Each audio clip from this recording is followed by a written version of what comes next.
Hey, Lighting, have you heard? No. No. The Truck Show. We're gonna show you what we know. We're gonna answer what the truck. 'Cause truck rhymes with the Truck Show. We have the lifted, we have the lowered, and everything in between. We'll talk about trucks that run on diesel and the ones that run on gasoline. The Truck Show, the Truck Show, the Truck Show. Whoa, whoa. It's the Truck Show with your hosts, Lightning and Holman. This episode of the Truck Show podcast, Have You Heard?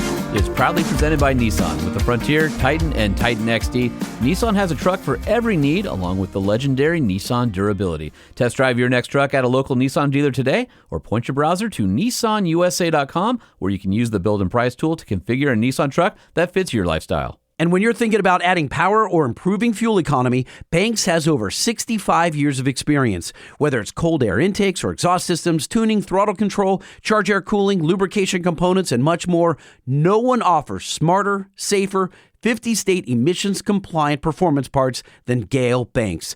You'll find the best engineered parts for your truck at bankspower.com. This is the show where they talk breaking news, and this is the part where Holman has Lightning. Have you heard? Hey, Lighting, have you heard? Yes. No, I actually haven't.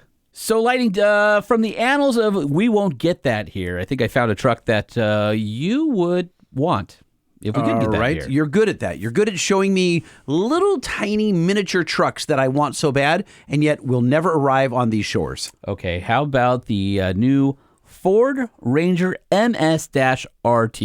MS-RT. That'd be Miniature, I don't know. What does this stand for? Miniature sport rally truck? That would be rad. All right. Lowered and wider. It's a street truck that was created by Ford's M Sport Rally team, and it's only available in Europe. But wait, I know you're giving me the O face. You're like, what? Yes. But you haven't heard the best part. This has got Lightning written all over it. Yes. Tell me more, please. M Sport made the Ranger 3.2 inches wider on each side. Yes. Is it just fender flares? There's a body kit. Yes. There's 21-inch wheels wrapped in Conti Sport Connect tires. Okay. A track that's 1.6 inches wider than normal. Yes.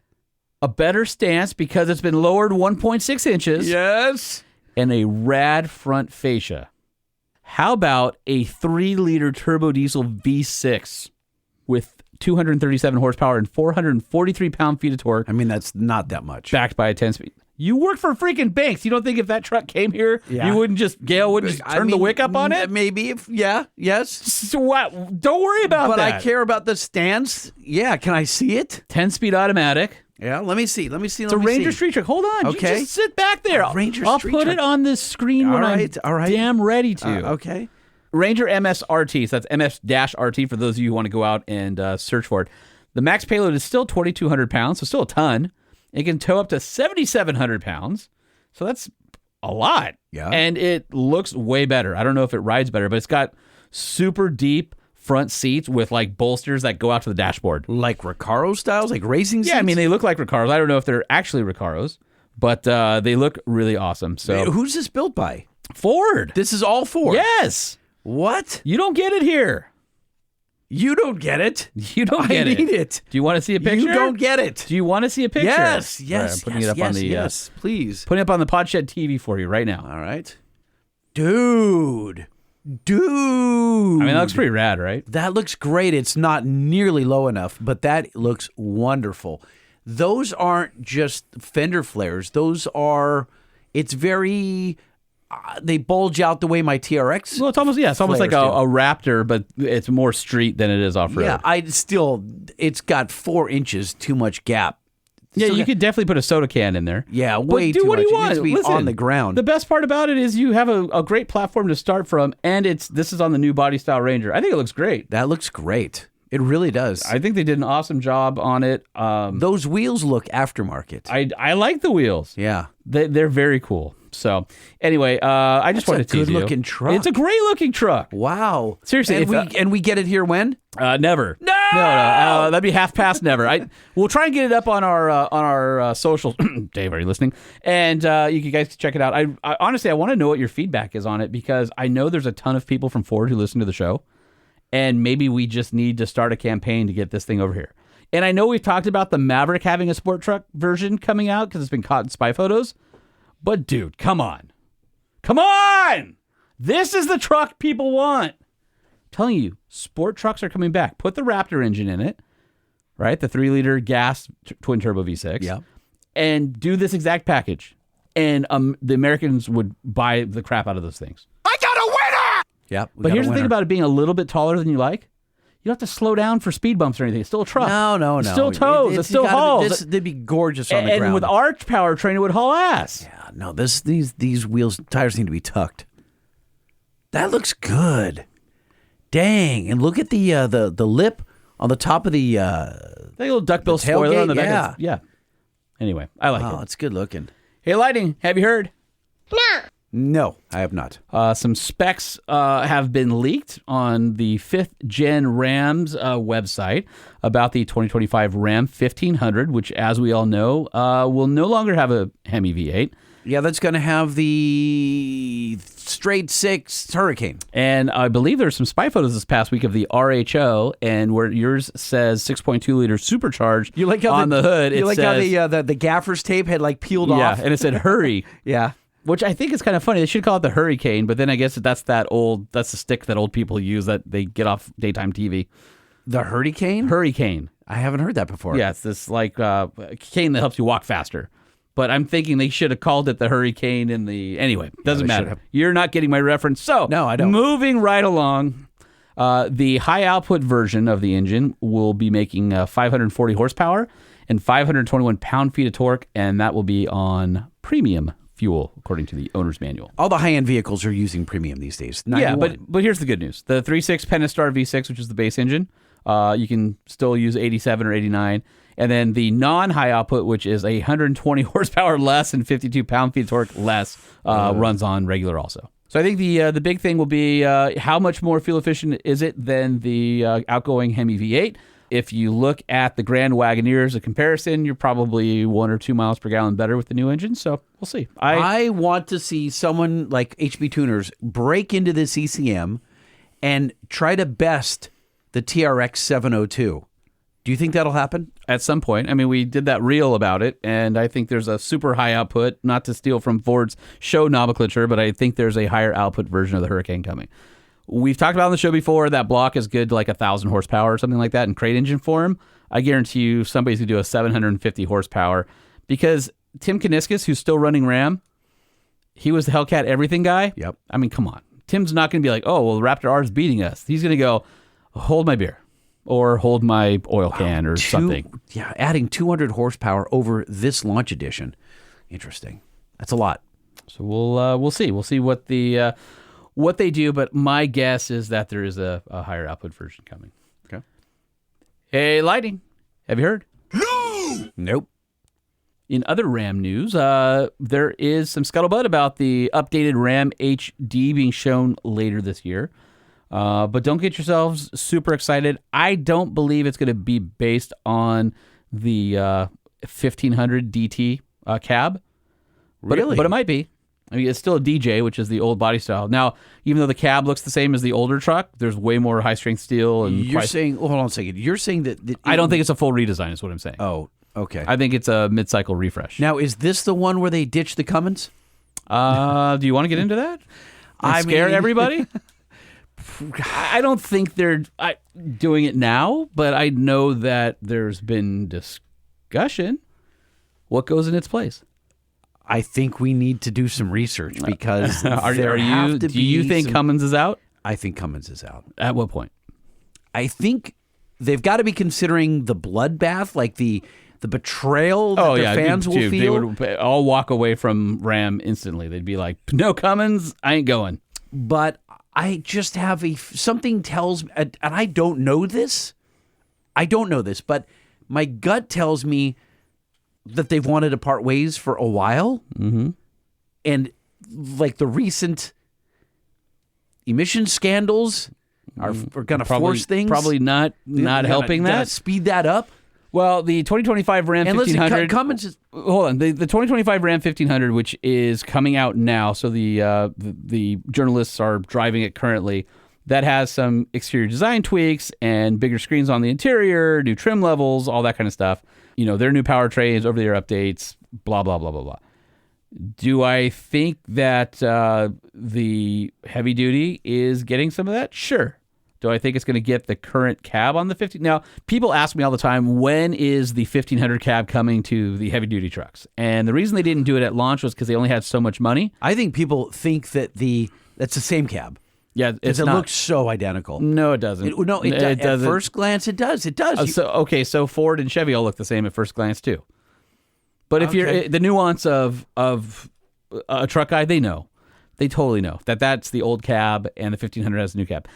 I don't know that the 1500 cab's coming to the heavy duty, although it should, but that would be a completely new redesign because I think the mounting points are different and the frames are different. Like the S to DT frame is a different frame and all that kind of stuff. So I don't know. I wish I knew. Engine. I'd like to tell you guys. Engine. Where are they going to go for an engine? That's the question. Who would supply? Does It'll Stellantis? You think Cummins so? has some. Yeah, they're not changing that soon. No. I mean, of course, they're not going to change it for this. The 6.4 is going to be the same gas engine. I understand that. You're not going to get the six-cylinder Hurricane in a heavy duty. No, I get that. The 6.7 Cummins is going to be for this refresh, if that's what it is. I'm saying ultimately, in say 2027, what's that Ram heavy duty powered by? I think you could take the current Cummins 6.7. And you could put the 8-speed behind it because ZF had an 8-speed. I know they had some mules and stuff like that. Yeah. You could put the 8-speed, and that would transform that engine and make it competitive. I understand that it would, but it's still the same block and the same pistons. And so? It's just how much extra power do you need? It's not about the power. I know. Everybody just said, "What? How can he say that?" But it's not just about the power. It's about how do you eke a little more power out of it and still retain the emissions. We talked about like the 8.3 liter in the GM. I get it. Yeah, but if you're using a multi-speed transmission, you can keep the revs in the sweet spots, more often. But that doesn't. But absolutely changes emissions. But you can keep the sweet spot, yes, but you can't increase horsepower because you'd have to add more boost, which adds more compression, more cylinder pressure, which equals more NOx. All right. So what engine is it going to be? I'm curious. What do you guys think? So Lighting doesn't know. No, I don't. Truck Show Podcast at gmail.com. You remember when we used to have Mr. X's who used to send us stuff? Listen, if you know something and you want to get it out there and you want us to talk about it, just shoot us a little note. Your subject line can be Mr. X. We won't out you. It'll be all secretive and we'll tell everybody what you know. Truck Show Podcast at gmail.com. If you know something about the new Ram heavy duty engine. If you know something you're not supposed to talk about. I just, something tells me it's going to surprise us. If you know something, say something. Let us know because I guarantee you there's some testing going on. I just feel it. Are these engines being developed inside of Stellantis or externally? Inquiring minds want to know. TruckShowPodcast@gmail.com. Hey, Lighting, have you heard? No, I have not. I know this isn't necessarily our core wheelhouse, but Volvo just released some information about their new D13 inline-6 engine, which has a maximum torque output of 1,850 pound-feet. You know you love those commercials. Volvo has some amazing commercials for their big rigs. Well, check this out. I feel like the CEO is always hanging by his hard hat, like dangling somewhere, like connected to a truck on a giant crane. Have you seen those? I haven't. Oh, okay. But what I have seen is that Volvo has what they call a waved piston crown design. So I guess they introduced it back in 2016, but they've used computational fluid dynamics in order to make it more efficient. And so now the piston crowns have these odd ridges, and so they're around the radius of it, and the fuel injector nozzles basically spray in the valleys between these ridges. So have you ever seen a Volvo piston before? No. Check that weirdness out. Let me stretch it looks like a wheel. Way. Like if you were to look at the top of the piston straight on, it looks like a spoked wheel. Yeah, that's very interesting. Like a high offset spoked wheel.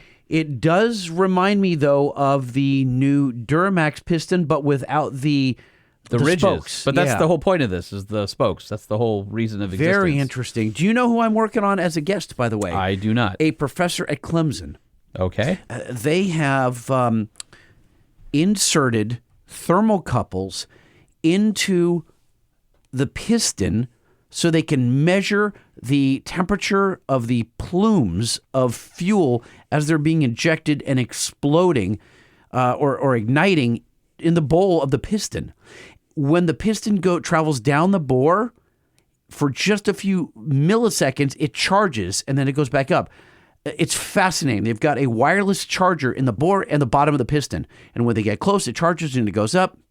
It measures the temperatures, it goes down, it charges, it goes up and measures again, and then transmits it out the side of a block with via an antenna. It's freaking fascinating that this university is doing this. And they have an amazing laboratory, a dyno cell. So Well, we love content from inside laboratories. So they are studying how the fuel ignites, diesel in this particular case, and they're getting into like alternative fuels. So that would be a fascinating discussion. So continuing with the Volvo story, this is on the drive, talks about how Volvo had modeled the flow inside the combustion chamber, but then they found that with traditional piston crowns, when you spray the fuel from top dead center of the combustion chamber toward the cylinder walls, the flame front goes toward the walls before coming back, and then it leaves unused oxygen in the center of the chamber. So what they did was they have these ridges radially, and then the fuel injector nozzles spray in these valleys, and that creates these flame fronts that move toward the cylinder wall and then reverse back to the middle. So the original ones, I guess, had 6 segments, and the upgraded version has 7. So interesting that they changed the design slightly on the new engine. And then that required another nozzle in the fuel injector, and then that allows them to divide output of the injector into smaller, more controlled doses, according to Michael Febo at the drive. So obviously we know precision control is huge.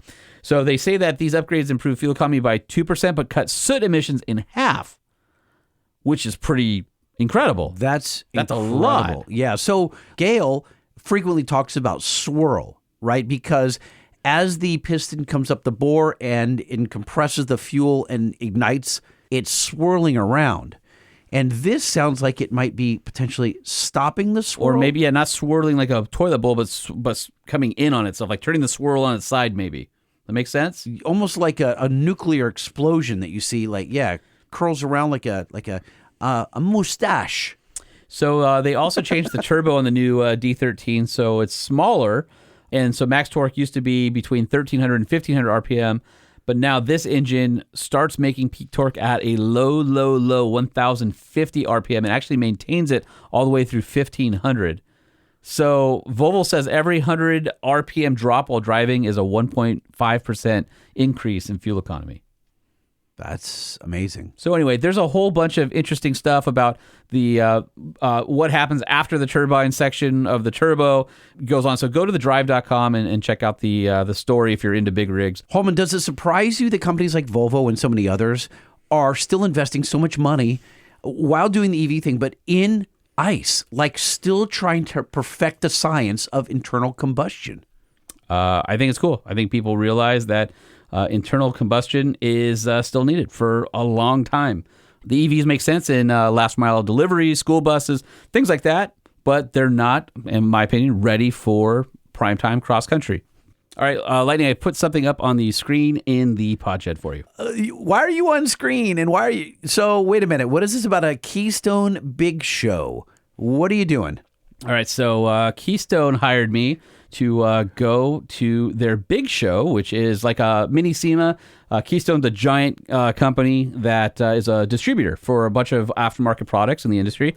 And they do this show for all of their, basically the manufacturers and their customers. And it's like a mini SEMA. And so every year they open up the show with like a discussion or a panel. It's like the big boom deal. And I get to be your moderator on that. You are moderating a panel?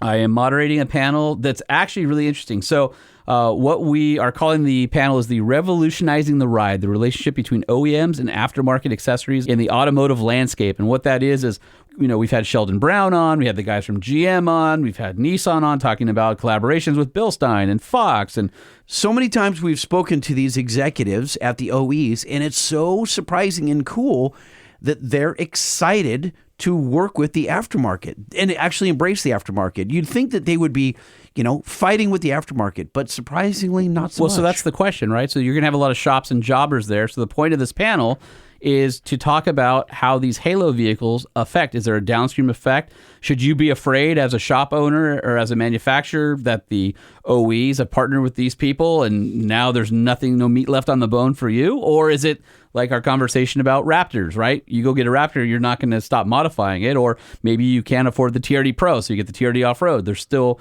room to court that customer. And so this whole panel is around the aftermarket and what it means to basically the end consumer and the jobbers and the shops. And so we have this great panel. So the panel, I'm really proud to be moderating it. It's our buddy Mike Spagnola, president of SEMA. I'm not familiar with Mike.